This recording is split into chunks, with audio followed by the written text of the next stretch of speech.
એનું મેઇન કારણ છે રાજકીય પક્ષો, રાજકીય નેતાઓ કે ખેડૂતોને ઉપયોગ કરી મિટિંગો કરી પોતે ચૂંટાઈ જાય છે. ચૂંટાણા પછી 99.99% ખેડૂતો સામું જોતા નથી, પક્ષ પલટા કરે છે, ખરીદાઈ જાય છે, ખેડૂતોને ઉશ્કેરી, ખેડૂતોને પોલીસ દ્વારા માર પણ ખવડાવેલ છે.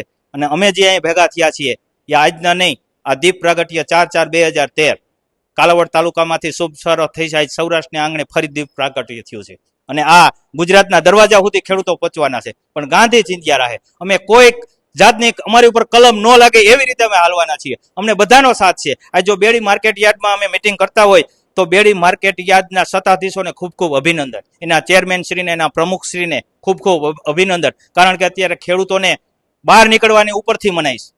આ સરકાર, હું એમ કહું કે ખરેખર ખેડૂત વિરોધી છે. ખેડૂતોએ ઉભી કરેલી પાર્ટીની સરકાર સત્તામાં બેઠી હોય અને ખેડૂતોએ એમ અમારે બોલવું પડતું હોય કે અમારા વિરોધીઓ બેઠા છે, તો ખરેખર કાંઈ નહીં, એ લોકોની ભૂલ થાય છે.